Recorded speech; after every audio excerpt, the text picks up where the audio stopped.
Comment raconter la vie de celui qui en a eu 1000 ? Comment redonner des couleurs au lion des lettres françaises alors que ses œuvres complètes viennent récemment de sortir dans la prestigieuse Pléiade de Gallimard ? C'est le défi que se sont lancés mes invités. Jonathan Ayoun, bonjour. Bonjour. Judith Cohen-Solal, bonjour. Bonjour. Vous signez ensemble la bande dessinée Joseph Kessel, L'Indomptable. C'est à retrouver aux éditions Steinkies. Et on retrouve aussi les magnifiques illustrations de Nicolas Otero. C'est des dessins qui ressemblent à des aquarelles. C'est magnifique, vraiment. Et alors, c'est un découpage très chronologique. On revient sur la vie de Joseph Kessel. Il y a eu beaucoup de choses qui ont été faites sur sa vie. Il y a un podcast récemment sur France Culture. Il y a eu le livre de l'académicienne Dominique Bonnat, qui sort d'ailleurs en même temps que votre bande dessinée. Qu'est-ce qui vous a intéressé chez Joseph Kessel ? Est-ce que c'est le juif dans Joseph Kessel ? Peut-être qu'il est la partie, elle est la moins connue du grand public, Jonathan ?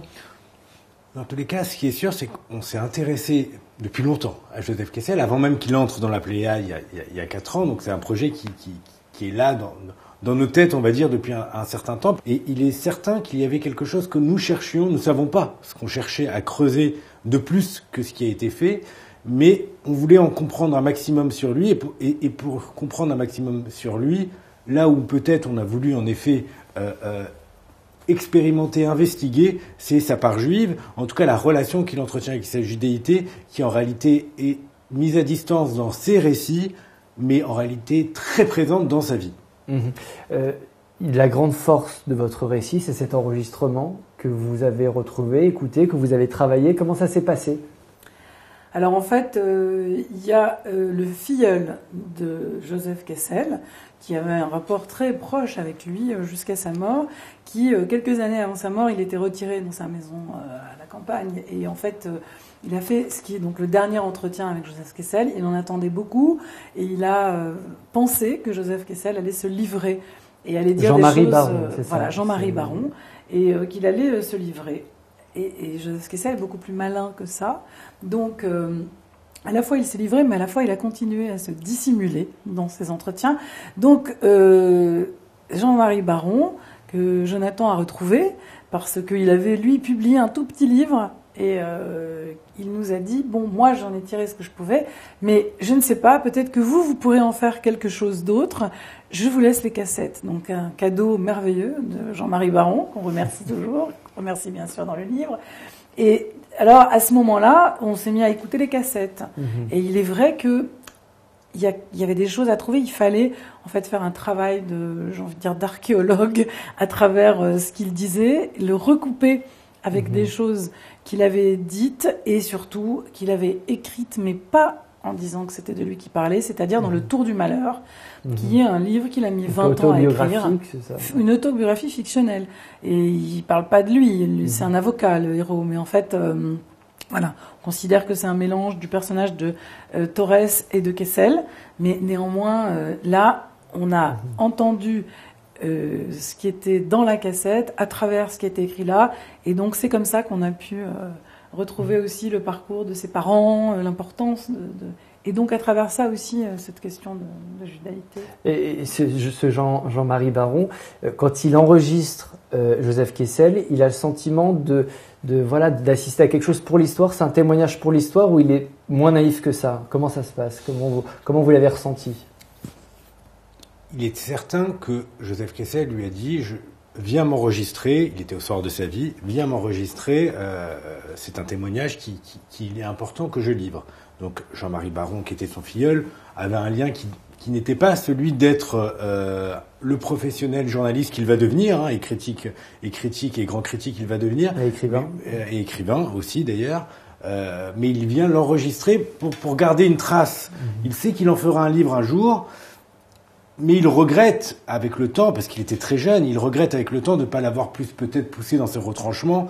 Mais encore, est-ce que cela aurait-il été possible ? Quand nous avons écouté ces enregistrements et qu'on a écouté les autres interviews de Joseph Kessel, on a pris la mesure à quel point il était maître et dans le total contrôle et dans la construction du mythe. Le total contrôle de sa parole et la construction du mythe, il voulait entretenir la manière dont on le regardait, tel qu'il aime se raconter, c'est-à-dire en grand aventurier. Il était capable de livrer des récits de certains de ses reportages de guerre avec les mots identiques, le même phrasé, le même timbre, voire même le même minutage que dans d'autres interviews. Donc il y a un travail de mise en scène. Qui est un travail de mise en scène. Il mettait en mise en... Mais de toute façon, à partir du moment où il a voulu consacrer sa vie à écrire des reportages et des romans, et à tout le temps se poser la question de comment porter un récit sur ce qu'il vivait ou ce qu'il avait envie de transmettre, il est toujours dans la maîtrise et en perpétuelle maîtrise de la manière de se mettre en scène, en effet, lui, mais surtout les autres. Et là où nous, on s'est dit qu'il y avait quelque chose à chercher et à trouver, c'était de sortir et de prendre de la distance par rapport à sa mise en scène. Ce que Jean-Marie Baron, d'ailleurs, trouvait ça intéressant, et c'est pourquoi il nous a livré les cassettes, et de réécouter ses enregistrements en ayant bien conscience de cela et en cherchant ce qu'il ne veut pas dire. Et notamment sur son identité juive dont on parlait tout à l'heure. Donc il y a beaucoup de choses dont il ne veut pas dire, ce qu'il ne veut pas dire, mais qu'il dit malgré lui ailleurs. Et c'est d'ailleurs pourquoi d'ailleurs il est tout le temps en train d'osciller entre journalisme et littérature. Le journalisme, c'est là où il se livre, mais il se livre pour parler des autres. Et la littérature, c'est là où il dit de lui, mais il le dit de manière masquée à travers d'autres personnages. On parlait du Tour du Malheur, mais même par exemple, ce qui pourrait paraître improbable, Belle de jour, qui a été adapté au cinéma par Louis Buñuel avec Catherine Deneuve. Belle de jour, c'est une femme qui n'est pas du tout écrivaine, qui est plutôt une femme bourgeoise, qui est soit à la maison, soit dans soit en prostituée dans une maison close. Et en réalité, Belle de jour, c'est lui. Il finira par en dire quelque chose. C'est lui dans le fait qu'il aimait se balader entre les bas-fonds et la haute bourgeoisie, entre l'académie et le monde des gangsters. Donc, c'est dans ces romans qu'il se livre le plus, et on les a lus d'une manière différente pour pouvoir le raconter. Alors, reparlons peut-être de sa judéité dont on a déjà un petit peu parlé. Joseph Kessel, né à la fin du 19e siècle en Argentine, de parents russes. Et je vais vous poser une question très simple et en même temps très compliquée. Quelle est la part de judéité dans son parcours? Est-ce que le parcours de Joseph Kessel peut s'expliquer à la lumière de son judaïsme? En fait, je pense que parler de sa judaïté est peut-être pas tout à fait juste. On va parler de son identité juive et en quoi l'histoire juive et l'identité juive de ses deux parents a marqué son parcours à lui et son histoire. Et il se trouve que ses deux parents donc sont nés de familles juives. Son père venait d'une famille très modeste, religieuse, et plutôt côté shtetl, on va dire. Et les autres, du côté de sa mère, c'était une famille bourgeoise déjà, en Russie, et ils étaient sans doute traditionnalistes, mais sans plus. Mais il se trouve que les deux se sont retrouvés à Montpellier pour des raisons liées à leur identité, puisqu'il y avait un numerus clausus, et ils avaient étudié médecine, il y avait un numerus clausus pour les juifs, et à un moment donné de son parcours, puisqu'il avait réussi à avoir des autorisations, il est bloqué, et donc il va aller à Montpellier, lui, et elle aussi, elle voulait faire des études de médecine, elle est bloquée, c'est une femme, et juive, elle se retrouve à Montpellier, ils se rencontrent, ensuite, elle a un problème cardiaque, donc elle ne peut pas continuer, et lui, il va continuer, mais il a très peu de moyens, vraiment très peu de moyens, et c'est le baron de Hirsch qui va financer ses études. Donc là encore, c'est vraiment, on est dans l'histoire juive. Et au terme de ses études, ce baron de Hirsch, qui lui avait une idée, donc pour le peuple juif, de constituer une colonie juive en Argentine, une tentative d'État juif, enfin en tout cas de colonie juive, un endroit où les juifs pourraient vivre ensemble sans que on les dérange et qu'ils soient à la fois, qu'ils puissent avoir des terres, etc. Donc ils partent donc en Argentine, c'est là que Kessel naît. Donc voilà pourquoi, vous voyez, immédiatement plongé dans l'histoire juive. Plongé dans cette histoire juive. Et puis, comme en fait les distances sont très longues, il est absent très souvent, ce docteur-là. Sa femme, qui est enceinte du deuxième enfant, considère qu'il vaut mieux le risque des pogroms plutôt que de cette aridité de cette pampa. Et donc, ils prennent le bateau, ils retournent en Russie. Et en effet, là, après quelques années, il va vivre un pogrom. C'est une famille pratiquante ? Non, c'est pas une famille pratiquante, c'est une famille qui est issue de familles pratiquantes, qui elle ne l'est plus. Donc ce n'est pas ça qui est transmis à Joseph Kessel, c'est pas le rapport ni à l'étude juive, ni à la prière, ni au respect de la cacheroute, par exemple. Mais ce qui lui est transmis, c'est malgré tout le sens tragique de l'histoire. Il y a quelque chose qui est transmis là, dans le fait de vouloir raconter le tragique de l'histoire. Il le racontera l'histoire du peuple juif, en tout cas du peuple juif du XXe siècle. Il sera un des grands conteurs de cette histoire-là. Il va en Palestine, il va en Israël.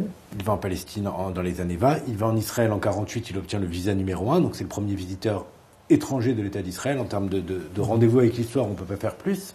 Et surtout, il raconte aussi l'horreur de la Shoah. En France, il est un de ceux qui transmet auprès du public français les premiers témoignages, les premiers récits sur l'horreur de la Shoah lors du procès de Nuremberg. Ces articles sur le procès de Nuremberg sont les plus lus de France. Donc il a en plus une responsabilité sur le devenir de l'histoire de la Shoah auprès de la mémoire collective française en général. Donc il remplit ce double rôle. Et en effet, avec Israël, il y va dans les années 20. Il est marqué par ce projet sioniste. Il n'y croit pas, il dit que c'est une chimère. Peut-être aussi qu'il est habité par l'échec du projet de l'implantation juive dont parlait Judith en Argentine. Et quand il y retourne en 48, il revoit Chaim Weizmann. Il est fasciné. Il est fasciné, ça a réussi là où il pensait que ça avait échoué. Et donc l'État d'Israël, les sionistes, Weizmann, le premier président de l'État d'Israël qui est son grand ami, a réussi là où ses parents ont échoué. Ils ont échoué à créer un projet collectif juif protecteur. Et il voit que l'État d'Israël remplit ce projet-là qui lui aurait quelque part évité beaucoup de choses dans sa vie, des drames comme le pogrom dont parlait Judith tout à l'heure. Donc lui ne sera jamais sioniste, enfin il sera toujours sioniste, mais il ne sera jamais israélien. Il sera très attaché à rester français, mais il fera les textes d'ode au sionisme les plus impressionnants dans la littérature française. Dans cette histoire juive, il y a une affaire, l'histoire des Juifs, il y a une affaire peut-être qui l'a plus marqué que les autres, c'est l'affaire et le procès Schwarzbard. Est-ce que vous nous en dire un petit peu plus? Ça occupe quelques pages dans votre livre. Est-ce que vous pouvez nous raconter qu'est-ce qui se passe à ce moment-là et qu'est-ce qui se joue peut-être dans la vie et dans la carrière de Joseph Kessel? Bien sûr, c'est un moment clé que lui raconte peu. Procès Schwarzbard, c'est donc un jeune naturalisé français d'origine ukrainienne qui se balade à Paris, qui tombe. On est dans les années 20. On est en 1927. Il tombe dans la rue Racine sur le colonel Petliura, un ancien leader nationaliste ukrainien, qui a orchestré de nombreux pogroms. Il croit le reconnaître. Lui a perdu toute sa famille dans ces pogroms orchestrés par Petliura. Il croit le reconnaître. Il retourne chez lui. Il prend un revolver. Il revient. Il attend à la sortie du restaurant où entre Petliura. À la sortie du restaurant, il dit colonel Petliura et il lui tire dessus. Meurt le colonel Petliura. Procès s'ouvre. Il est poursuivi. Il choisit Henri Torres, le grand avocat, meilleur ami de Joseph Kessel, pour assurer sa défense. Et Henri Torres demande à Joseph Kessel de témoigner parce que lui-même a survécu à un pogrom. Et pour la première fois, Joseph Kessel parle de son identité juive. Mais c'est comme s'il fallait, pour livrer cette part intime de lui, devoir sauver quelqu'un. C'est parce que son témoignage est précieux pour pouvoir sauver Schwarzbard qu'il décidera de parler de son identité juive. Il réunira d'ailleurs beaucoup de témoignages et de témoins qui seront appelés à la barre pour témoigner d'autres victimes. Et le procès de Schwarzbard se transforme en procès des pogroms et donne naissance à la Ligue K, enfin la Ligue contre les pogroms qui deviendra la Liga, la Ligue contre l'antisémitisme. Donc il a combattu contre l'antisémitisme, mais pour cela... Mais donc il y a déjà un engagement, à ce moment-là, il s'engage d'une certaine manière dans cette protection des Juifs, d'une certaine manière. Il le fera de fait plus tard dans la Résistance, mais là il le fait quelque part malgré lui, parce que c'est son meilleur ami qui lui demande, parce que la vie d'un homme est en jeu, et que la seule manière de pouvoir l'aider de sa place, c'est de parler de son histoire personnelle et de son enfance juive. Donc il le fait quelque part parce que il considère que, de toute façon, comme il passe sa vie à jouer avec la vie et la mort, et à côtoyer la mort pour comprendre qui sont les survivants et à vouloir aider les autres à survivre, comme il n'a pas pu aider son frère à survivre à ses propres démons, puisque son frère se suicide au début des années 20. C'est d'ailleurs le fil conducteur un peu de votre bande dessinée. Donc s'il peut aider d'autres s'il peut aider et sauver la vie d'autres personnes, d'autres juifs, il le fera, et il le fait donc avec Schwarzbard en 1927. Finalement, votre ouvrage, c'est un livre un peu sur la mort. Alors, Jonathan en parlait il y a quelques instants. Alors, c'est pas vraiment sur la mort, c'est sur un rapport à la mort. Oui, c'est comment est-ce qu'on fait d'abord pour survivre quand on se sent poursuivi par la mort, puisque lui à part cette question donc déjà de l'origine des parents qui fuient les pogroms, la mort, la discrimination, ils vont se rencontrer à base de ça. Et puis finalement, quand même, sur le bateau là où il a 1 an et où ils repartent d'Argentine en Russie, lui, il est très malade. Il a 1 an.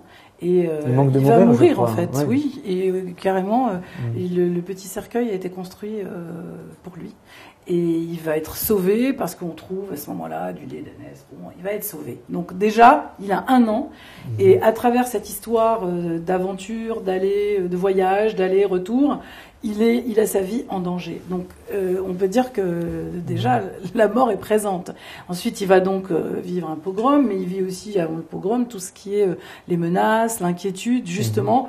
Est-ce qu'on va pouvoir survivre? Est-ce qu'on va pouvoir continuer à vivre ici? Et cela, ça existe aussi parce que, par exemple, son père est assez malade tout le temps. Il a des problèmes de respiration, d'asthme, d'emphysème. Et donc, il y a toujours cette question de la maladie et de la mort qui rôde. Ensuite, il est rattrapé par la question du suicide de son frère. Et on a un petit peu la sensation qu'il est entre ces deux positions. Il fuit la mort. Il ne sait pas comment se retrouver dans l'intime, dans sa vie personnelle face à la mort.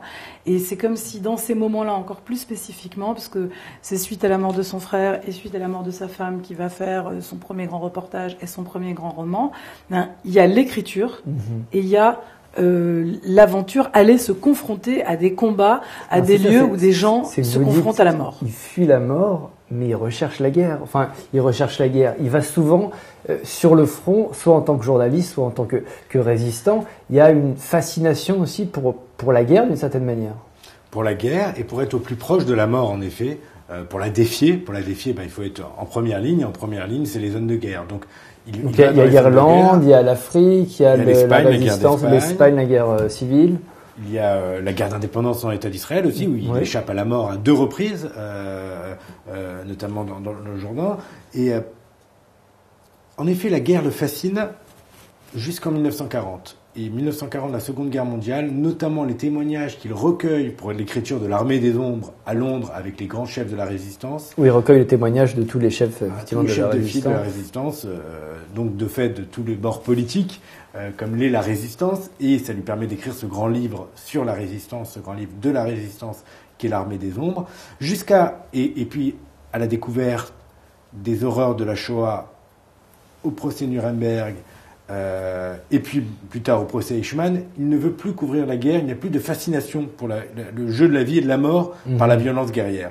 Mais il n'empêche que, d'ailleurs, il continuera malgré lui à être reporter de guerre, notamment à 2 reprises, 1948. Là, il peut pas dire non. On lui dit tu seras le seul à pouvoir atterrir dans le nouvel État d'Israël. Pour son histoire personnelle, il finira par y aller. Donc, il rompt cette promesse et ce serment de ne plus couvrir la guerre. Et il le refera pour la guerre d'indépendance au Kenya, où il sera en lune de miel avec sa femme.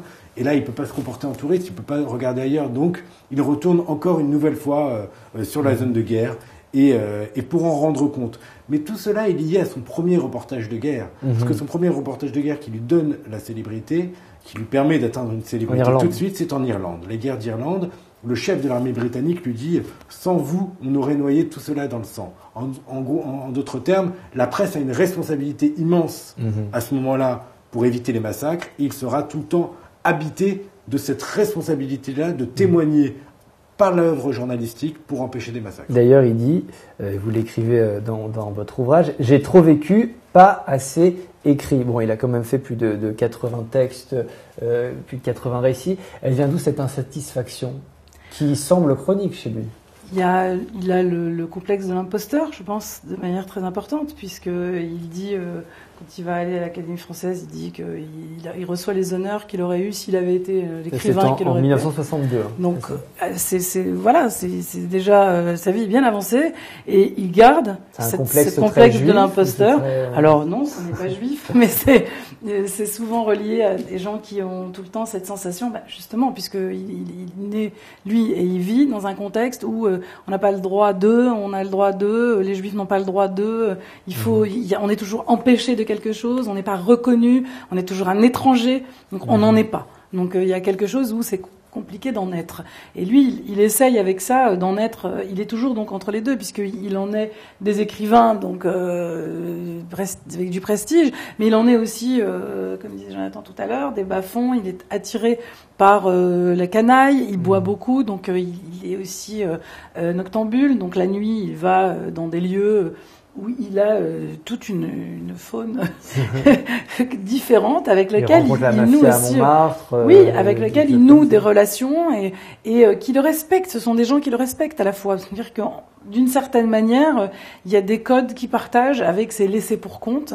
Et tout à l'heure, on parlait de son goût pour aller vers des endroits où il y a de la mort et de la guerre, mais il faut pas oublier qu'il y va dans cet objectif de témoigner, d'attirer l'attention, d'alerter aussi, puisque quand il reviendra de la guerre d'Espagne, il va dire à son rédacteur en chef que c'est scandaleux parce qu'il se passe toujours des choses et que évidemment on fait la une fois, 2 fois, on connaît ça, et puis au fur et à mesure on se lasse, on va mettre autre chose, et lui il l'incrimine en lui disant, des choses importantes. Voilà, il lui dit mais comment ça, on continue, c'est assez à nos portes, peut-être qu'il va arriver ici ce qui arrive là-bas, et au lieu de parler de ça, parle de choses complètement triviales et de faits divers. Donc en fait, il a une conscience, lui, d'alerteur, et je pense qu'il a cette idée quand même qu'il est là pour, alors à sa manière, sauver des gens, témoigner de situations dans un moment où il est encore temps de faire quelque chose. C'est-à-dire pas juste comme un observateur. C'est un journalisme à l'époque où c'est un journalisme d'action. Vous parliez tout à l'heure de l'Académie française, donc 1962. C'est la consécration de sa vie. Comment il le prend à ce moment-là? C'est quelque chose de très prestigieux, surtout pour peut-être un juif. Alors, vous allez dire que je fais une obsession, mais enfin voilà. Ce jeune juif, enfin il est plus tellement jeune d'ailleurs à cette époque-là, mais ce juif qui vient être consacré par la République française, il le prend comme ça à ce moment-là? Là, c'est pour le coup le moment le plus pertinent de parler de cela, dans le sens où il assume, il le dit de manière décomplexée. Qui vous accueillez aujourd'hui? Un juif immigré, russe de surcroît, et pour lui, c'est vraiment sa fierté, c'est que c'est la première fois qu'un juif entre à l'Académie française. Et d'ailleurs, il fait graver sur son épée d'académicien l'étoile de David. Il met aussi l'étoile polaire, l'étoile de la Croix du Sud. Pour lui, c'est faire entrer à l'Académie française ceux qui, jusqu'à présent, n'y avaient pas leur place. Les juifs, pour une raison qui fait que, en fait, jusqu'à présent, c'est ça l'histoire de France. Il a fallu Joseph Kessel pour qu'un juif entre à l'Académie française. Mais aussi ceux qui côtoient les bas-fonds, dont parlait Judith, ceux qui aiment les marginaux. Et donc, pour lui, il rentre avec lui, il fait entrer avec lui les laissés pour compte, ceux qui sont marginalisés, ceux qui sont discriminés. Et donc, puisque immigré, juif, plutôt connu pour, en effet, son goût de la canaille, que des dorures de la République française. Donc, c'est un baroudeur, c'est un voyageur, il est plus reconnu en tant que journaliste qu'en tant qu'écrivain, romancier. Donc c'est tout ça à la fois, il fait entrer beaucoup de choses entrent avec lui, et lui, il le vit comme ça, il n'entre pas seul. Et d'ailleurs, il dit, pour tous ceux qui sont discriminés, soyez-en remerciés. Donc il parle en leur nom, c'est d'ailleurs la première fois qu'il parle au nom d'un collectif. Il parle jamais au nom d'un collectif. Donc c'est un moment clé de son histoire, mais aussi de l'histoire des Juifs de France. Petite dernière question à tous les deux. On parle beaucoup de Joseph Kessel ces derniers mois, ces dernières années. Qu'est-ce qui nous apporte, qu'est-ce qui nous dit aujourd'hui, qu'est-ce que Joseph Kessel peut nous apporter dans l'époque dans laquelle on se trouve actuellement? Judith, Jonathan? On se retrouve là, en ce moment, dans des situations déjà de guerre, par exemple, à nos portes. La guerre, comme on la faisait à l'époque, les gens se battent, ils sont dans les rues, et risquent leur vie, on les bombarde, voilà. C'est pas, on aurait pensé qu'au XXIe siècle, non. Donc, on s'y retrouve. Il y a une inquiétude pour l'avenir, on ne sait pas ce qu'on va devenir. Donc, il y a quelque chose qui renvoie à ces lanceurs d'alerte. Donc, il y a quelque chose qui se vit avec lui. On retrouve donc l'idée qu'il faut aussi aller manifester en quelque sorte pour les lendemains, pour un avenir qui sera meilleur, différent. Et là, c'est ce qu'on vit, que ce soit le réchauffement climatique, en tout cas, ou que ce soit vraiment la guerre, des questions de comment on va vivre, comment on va survivre, c'est quelque chose qui est très présent. Donc, je ne trouve pas étonnant qu'on il invite à passer à l'action, c'est ça, vous êtes d'accord?